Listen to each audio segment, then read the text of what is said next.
Welcome everybody. আমরা আজকে যে বিষয়টি নিয়ে কথা বলবো আমরা সেটি হচ্ছে স্ট্রেস রিলেটেড ডিসঅর্ডার।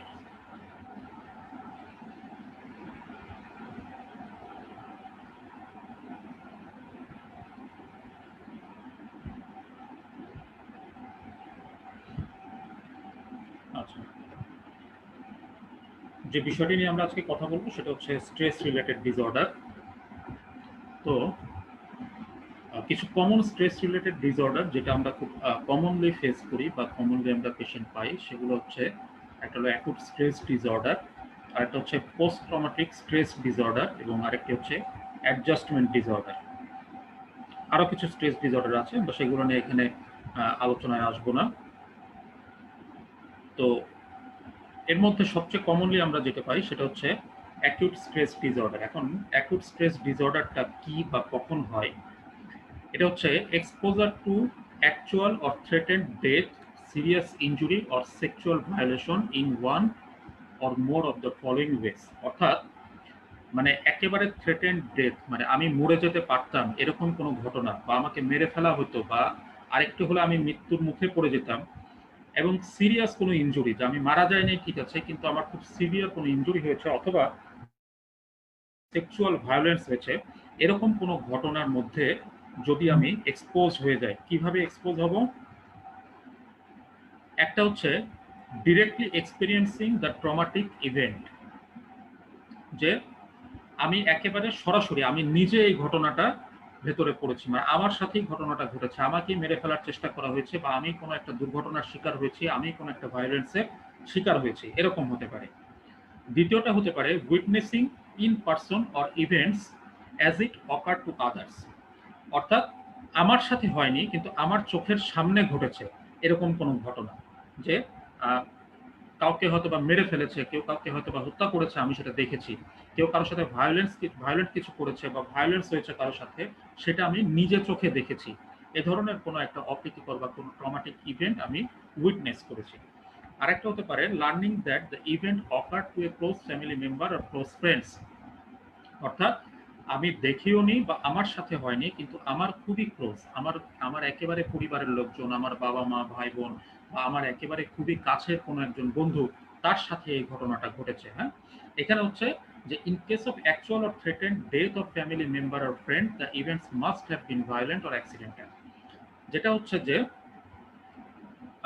যে কোনো একটা দুর্ঘটনা, যেমন আমার সাথে একটা ঘটেছিল এরকম কোনো ঘটনা, যে আমি নিজে মারা যেতে পারতাম কিন্তু আমার ফ্যামিলি মেম্বারের সাথে যেটা হয়েছে সেটা অবশ্যই কোনো একটা দুর্ঘটনা বা ভায়োলেন্স হতে হবে। অর্থাৎ কেউ তাকে অ্যাটাক করেছে বা তাকে আঘাত করেছে বা তাকে মেরে ফেলার চেষ্টা করেছে বা মেরে ফেলেছে, কিংবা দুর্ঘটনায় বা ধরো একটা রোড ট্রাফিক অ্যাক্সিডেন্টে সে মারা গেছে, আমার খুব কাছের লোক, এই ধরনের কোনো ঘটনাও যদি আমি জানি, তাহলেও আমার ভেতরে যে স্ট্রেস অ্যাকশনটা হবে এটা হচ্ছে অ্যাকুট স্ট্রেস ডিসঅর্ডার। আরেকটা হতে পারে যে experiencing repeated or extreme exposure of aversive details of the traumatic event. অর্থাৎ মানে কোনো একটা এক্সট্রিম ঘটনা ঘটেছে, আমার কোনো একটা দুর্ঘটনা ঘটেছে, বা কোনো একটা বিপজ্জনক কিছু ঘটেছে, কোনো একটা জায়গায় বড় অগ্নিকাণ্ড হয়েছে, কোনো একটা জায়গায় বড় ঘূর্ণিঝড় হয়েছে, কোনো একটা জায়গায় অনেকগুলো মানুষ একসাথে মারা গিয়েছে কোনো একটা দুর্ঘটনার কারণে, কিন্তু সেই ঘটনাটা যদি আমি রিপিটেডলি আমি ওইখানে এক্সপোজ মানে এক্সপোজ হতে থাকি, বা যারা ভিকটিম তারা এসে বারবার আমার কাছে বলছে এবং এই ঘটনাটা আমি বারবার শুনছি, তাদের ক্ষেত্রে হতে পারে যেমন এই যে এখানে লেখা আছে দেখো, যে first responders collecting human remains police officer repeatedly expose to the detail of child abuse. এটা কিন্তু পুলিশদের এবং ডাক্তারদের ক্ষেত্রেও কিন্তু অনেকখানি হয়, যে যে পুলিশ অফিসারগুলো বা যে ডক্টরগুলো যারা এরকম চাইল্ড অ্যাবিউজের পেশেন্টকে বা চাইল্ড অ্যাবিউজের এরকম বাচ্চাদেরকে বারবার তারা অ্যাটেন্ড করে, অর্থাৎ প্রতিবারই তার কাছে নতুন একটা বাচ্চা আসে নতুন একটা কোনো এরকম অ্যাবিউজের ঘটনা, নতুন একটা ভায়োলেন্সের ঘটনা নিয়ে, প্রতিবারই কোনো নতুন একজন ভিকটিম আসে, তার কাছে হচ্ছে গিয়ে বর্ণনা করে যে আমাকে কিভাবে হত্যা করার চেষ্টা করা হয়েছিল, আমাকে কিভাবে মারা হয়েছিল। এই যে যারা পুলিশ অফিসার এবং যারা হলো ফার্স্ট রেসপন্ডার, যারা এই ভিকটিমের কাছে প্রথম যায়, তারা কিন্তু তার ওই ডিটেল হিস্ট্রিগুলো নিতে থাকে এবং দিনের পর দিন তারা প্রতিটা মানুষের কাছ থেকে এরকম ডিটেল হিস্ট্রি নিতে নিতে একসময় তাদের ভিতরেও কিন্তু এরকম অ্যাকিউট স্ট্রেস ডিসঅর্ডার দেখা যেতে পারে। তাহলে এই চারটা ওয়েতে আমি এক্সপোজ যদি হয়ে যায় তাহলে আমার অ্যাকিউট স্ট্রেস ডিসঅর্ডার হতে পারে। এর ভিতরে কিছু কিছু সিমটম থাকে, যেমন ইনক্লুশন সিমটম। ইনক্লুশন সিমটমটা কি? একটা হচ্ছে recurrent involuntary and intrusive distressing memories of the traumatic event. যে ঘটনাটা ঘটেছিল সেই ঘটনার যে মেমোরি, এটা রিকারেন্টলি আমার মনে পড়ছে, বারবার আমার মনে পড়ছে, এবং ইনভলান্টারিলি আমি মনে করতে চাই না, ইন্ট্রুসিভলি আমার মনে করতে বিরক্ত লাগে, তারপরেও এটা আমার মাথার ভিতরে ঢুকে পড়ছে এই ট্রমাটিক ইভেন্টটা। আমার বাসায় একটা বড় অগ্নিকাণ্ড ঘটেছিল, বা আমি কোনো একটা রোড ট্রাফিক অ্যাক্সিডেন্টে মুখোমুখি হয়েছি, যেখানে আমার একজন বন্ধু মারা গিয়েছে আমার পাশে বসা, সেই ঘটনা আমি মনে করতে চাই না, কিন্তু বারবার আমার মাথার ভিতরে এই ঘটনাগুলো চলে আসে।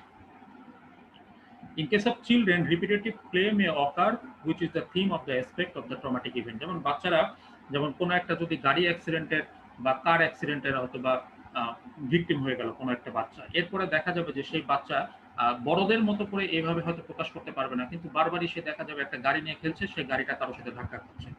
অর্থাৎ বাচ্চারা কিন্তু তাদের খেলার মাধ্যমেও এরকম এই যে তাদের যে একটা ট্রমাটিক ইভেন্টের থিম, এটা বারবার এক্সপ্রেস করতে পারে। Recurrent distressing dreams in which the content or the effect of the dreams are related to the events. এবং বারবার স্বপ্ন দেখা, একটা তো হলো আমি যখন জেগে আছি বিভিন্ন কাজ করছি, আমি মনে করতে চাচ্ছি না, তারপরেও আমার এটা বারবার মনে হচ্ছে। দ্বিতীয় আর একটা হতে পারে যে এই ঘটনাটা বারবার আমি রাতে ঘুমাতে গেলে আমি স্বপ্নে দেখি এবং আমি জেগে উঠি, এরকমও কিন্তু সিমটম থাকতে পারে। আরেকটা হতে পারে ডিসোসিয়েটিভ রিয়াকশন হতে পারে, যেমন ফ্ল্যাশব্যাক হতে পারে, in which the individual feels or acts as if the traumatic events were recurring. অর্থাৎ পেশেন্টের মানে অ্যাটিচিউডটা এমন হবে, হয়তো যে দুর্ঘটনাটা ঘটেছে সেটা হয়তো 7 দিন আগে ঘটেছে, কিন্তু পেশেন্টের অ্যাটিচিউডটা এখন হবে এমন হবে যে যেন এখনই দুর্ঘটনাটা তার সাথে ঘটে গেছে, একটু আগেই দুর্ঘটনাটা ঘটেছে, অর্থাৎ তার অ্যাটিচিউডটা হবে এই রকমের। And such reaction may occur in continuum, and with the most extreme expression being a complete loss of awareness of the present surrounding. সে আর বর্তমানের ভিতরে থাকবে না, তার কাছে মনে হবে যে সে ওই ট্রমাটিক ইভেন্টের ভিতর দিয়ে এখনো যাচ্ছে। আরেকটা কি হতে পারে? Intense of prolonged psychological distress or marked physiological reaction in response to the internal or external cue of the symbolize or resembles of the aspect of the traumatic event. যেমন যে বিষয়টা হতে পারে সেটা হচ্ছে যে মার্কড সাইকোলজিক্যাল একটা reaction এবং প্রলংড সাইকোলজিক্যাল রিয়াকশন, দীর্ঘদিন ধরে তার এই সাইকোলজিক্যাল রিয়াকশন হবে কিসে? মানে ওই ঘটনার সাথে সামঞ্জস্যপূর্ণ, বা ওই ঘটনার মতো দেখতে, বা ওই ঘটনায় কোনো বস্তু বা অবজেক্ট ছিল, সেটা সে ধরনের কোনো বস্তু বা অবজেক্ট দেখলে যদি একটা কিউ তার ভিতরে চলে আসে, একটা মেন্টাল কিউ চলে আসে, তাহলেও কিন্তু তার ভিতরে এই স্ট্রেস রিয়াকশনটা দেখা দিবে। যেমন হয়তো বা বড় অগ্নিকাণ্ডের শিকার হয়েছিল, হ্যাঁ, বা কোনো একটা অগ্নিকাণ্ডের ঘটনা সে এরকম কাছ থেকে দেখেছে, এরপর থেকে যেটা দেখা গেল যে সে রান্নাঘরে চুলার আগুন দেখলো, তার ভিতরে একটা ভয় কাজ করে। হয়তো বা কেউ রোড ট্রাফিক অ্যাক্সিডেন্টের শিকার হয়েছিল, এরপর থেকে সে আর বাসে উঠতে পারে না, বা বাস দেখলেই তার ভিতরে একটা ডিস্ট্রেস শুরু হয়ে যায়, এ ধরনের একটা সমস্যা হতে পারে। আরেকটা হলো persistent inability to experience the positive emotion. যেমন হচ্ছে persistent inability to experience A positive emotion, অর্থাৎ বহুদিন হয়ে গেছে একটা ঘটনা ঘটে গেছে, একটা দুর্ঘটনা ঘটে গেছে, কিন্তু সেই ঘটনার জের ধরে এখনো পর্যন্ত যে লোকটা আগে খুব হাসি খুশি ছিল, সে এখন আর হাসতে পারে না, সে আগের মতো কোনো কিছুতে আনন্দ পায় না, সে তাকে কেউ ভালোবাসে এটা সে বিশ্বাস করে না, মানে এই ধরনের একটা পজিটিভ ফিলিংস তার ভিতরে নষ্ট হয়ে যাবে। ডিসোসিয়েটিভ কিছু সিমটম থাকতে পারে, an altered sense of reality of one's surrounding of one self, যেটা হচ্ছে যে মানে এটাকে সহজ বাংলায় বলতে গেলে যে পেশেন্ট আর নিজের মধ্যে নিজে থাকে না, তার কাছে মনে হয় যে আমি আসলে আমি না, আমি আসলে অন্য কেউ, বা আমি আসলে একটা মেডিকেল স্টুডেন্ট, আমার মনে হয় না যে আমি মেডিকেল স্টুডেন্ট, আমার কাছে মনে হয় যে আমি মানে অন্য কিছু, একটা ডিপার্সোনালাইজেশন এবং একটা ডিরিয়ালাইজেশন তৈরি হয় তার ভিতরে, an inability to remember the important aspect of the traumatic event. এখানে যেটা হয় যে ডিসোসিয়েটিভ যে সিমটমগুলো থাকে, যে ঘটনাটা তার মনে পড়ছে বারবার, যে সে হয়তো বা একটা দুর্ঘটনার শিকার হয়েছিল বা কোনো একটা বিপদের সম্মুখীন হয়েছিল, কিন্তু ওই ঘটনার ডিটেল যদি তাকে জিজ্ঞাসা করা হয় যে আচ্ছা বলো তো তুমি যে কিভাবে ঠিক ঘটনাটা ঘটলো, এই পুরো ডিটেলটা সে কিন্তু বলতে নাও পারতে পারে। আরেকটা যেটা হয় যে অ্যাভয়েডেন্স সিমটম থাকে, that effort to avoid the distressing memories and thoughts and feelings about or closely associated with the traumatic event. Patient প্রচুর চেষ্টা করবে, যে কথাটা আমরা একটু আগেও বলেছি, যে ইনক্লুসিভলি তার ভিতরে চিন্তাগুলো চলে আসে এবং সেটাকে কিন্তু অ্যাভয়েড করার চেষ্টা করে। তার কাছে এই চিন্তাটা বা এই মেমোরিটা কিন্তু তার কাছে ভালো লাগে না। এটা হলো efforts to avoid the external reminder, যেমন people, place, conversation, activities, situation, যেটা বলছিলাম যে যে ঘটনাটা দেখলে তার ওই জিনিসগুলো মনে পড়ে। যেমন অগ্নিকাণ্ডের ঘটনা সে প্রত্যক্ষ করেছে, এখন সে আগুনের কাছে যায় না, আগুনের দিকে সে তাকায়ও না। কিংবা কোনো একটা রোড ট্রাফিক অ্যাক্সিডেন্টের ঘটনা ঘটেছে, এরপর থেকে সে আর বাসেই ওঠে না, যে বাসে উঠলেই আমার ডিস্ট্রেস শুরু হবে, আমার ভয় শুরু হবে, আমি যাব না। এ ধরনের একটা মানে অ্যাভয়েডেন্ট বিহেভিয়ার তার ভিতরে কাজ করে, that arouse the distressing memories, thoughts and feelings about the closely associated with the traumatic event. তাহলে একটা হলো গিয়ে সে এই মেমোরিটা থেকেও বাঁচার চেষ্টা করে, এবং এক্সটার্নাল যে তার সিচুয়েশনগুলো বা কিউগুলো বা যে ধরনের অবজেক্টগুলো, সেগুলো থেকেও সে নিজেকে অ্যাভয়েড করার সবসময় একটা চেষ্টা করে। আরেকটা হলো অ্যারাউজাল সিমটম। কি কি থাকে? স্লিপ ডিস্টারবেন্স হবে, এই সব ধরনের পেশেন্টদের ঘুমের খুব বড় রকমের কমপ্লেন থাকে, irritable behaviour and angry outburst থাকে, সবসময় দেখা যায় যে মেজাজ খিটখিটে থাকে, অল্পতেই খেপে যায়, অনেক রাগ করেন, টিপিক্যালি এক্সপ্রেস ভার্বালি আর physically aggressive towards the people. আগে এই লোকটা খুব মিষ্টভাষী ছিল, খুব নরম সুরে কথা বলতো, ইদানিং দেখা যায় যে লোকটা খুব গালাগালাজ করে, অল্পতেই খেপে যায়, অল্পতেই চিৎকার চেঁচামেচি করে। এই ধরনের ঘটনা ঘটতে পারে। হাইপার ভিজিলেন্স হতে পারে, সে একদম মানে অস্থির একটা প্রকৃতির হয়ে যেতে পারে, এবং প্রবলেম উইথ দ্য কনসেন্ট্রেশন, কোনো কিছুতে তার মনোযোগ থাকে না, এক্সাজারেটেড স্টার্টল রেসপন্স। এই ধরনের সিমটমগুলো অর্থাৎ অ্যারাউজাল সিমটমগুলো থাকবে, সে আসলে অস্থির প্রকৃতির হয়ে যাবে। And the duration of the disturbance, এটা হচ্ছে গিয়ে in 3 days to 1 month after trauma exposure. যেটা হচ্ছে যে এই যে সিমটমগুলো, এই সিমটমগুলো মানে ঘটবে হলো যেই ট্রমাটিক ইভেন্টটা তার সাথে হয়েছে, সাধারণত তার 3 দিন থেকে 1 মাসের মধ্যে, এরপরে কিন্তু না। And the disturbance causes clinically significant distress or impairment in social, occupational আর other important areas of functioning, যেটা সব সাইকিয়াট্রিক ডিসঅর্ডারের ক্ষেত্রে আমরা বলে থাকি যে এই ধরনের ডিস্টারবেন্স থাকে। তাহলে ডিউরেশনটা এখানে ইম্পর্টেন্ট। কেন ইম্পর্টেন্ট পরে বলছি, যে ডিউরেশনটা হলো 3 দিন থেকে 1 মাস এর মধ্যে হতে হবে। এর পরের যে ডিসঅর্ডারটা নিয়ে আমরা আলোচনা করব সেটা হচ্ছে post traumatic stress disorder. Post traumatic stress disorder এবং অ্যাকিউট স্ট্রেস ডিসঅর্ডার যে সিমটমগুলো কিন্তু আমরা এই একটু আগে অ্যাকিউট স্ট্রেস ডিসঅর্ডারের যে সিমটমগুলো পড়েছি, সেগুলো কিন্তু মোটামুটিভাবে একই রকম। কিন্তু এখানে যে জিনিসটা ঘটবে সেটা হচ্ছে কি 1 মাসের পরে হবে।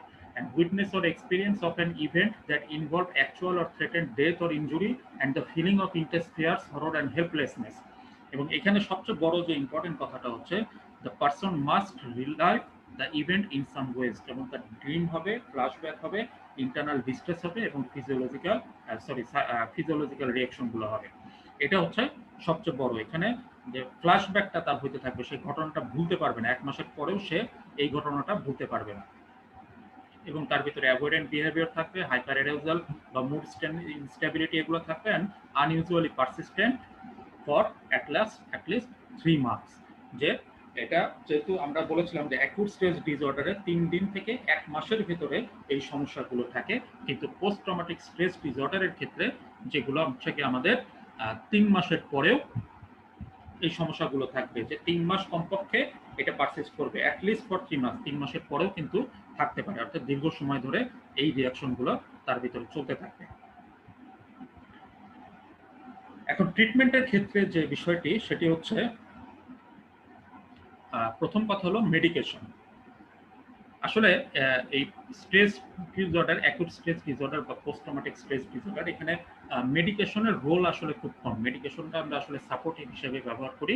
এখানে আমরা অ্যাংজিওলাইটিক দিতে পারি, সিডিটিভ দিতে পারি, অর্থাৎ এবং তার বিভিন্ন ধরনের যে সিমটমগুলো হয়, আমরা সাধারণত সিমটোমেটিক ট্রিটমেন্টগুলো এখানে দিয়ে থাকি। যেমন ফিজিওলজিক্যাল বিভিন্ন ধরনের রেসপন্স হতে পারে, কারো ডিসপেপসিয়া হতে পারে, সেক্ষেত্রে আমরা হয়তো বা তাকে প্রোটন পাম্প ইনহিবিটর দিতে পারি, কারো হয়তো বা পালপিটেশন হতে পারে, সেক্ষেত্রে আমরা বিটা ব্লকার ব্যবহার করতে পারি, কারো ক্ষেত্রে হয়তো বা খুব মানে অ্যাংজাইটির ফিচারগুলো খুব প্রমিনেন্ট হতে পারে, সেক্ষেত্রে আমরা অ্যাংজিওলাইটিক দিতে পারি, যার ঘুম হয় না তার ক্ষেত্রে আমরা সিডেটিভ হিপনোটিক্স দিতে পারি।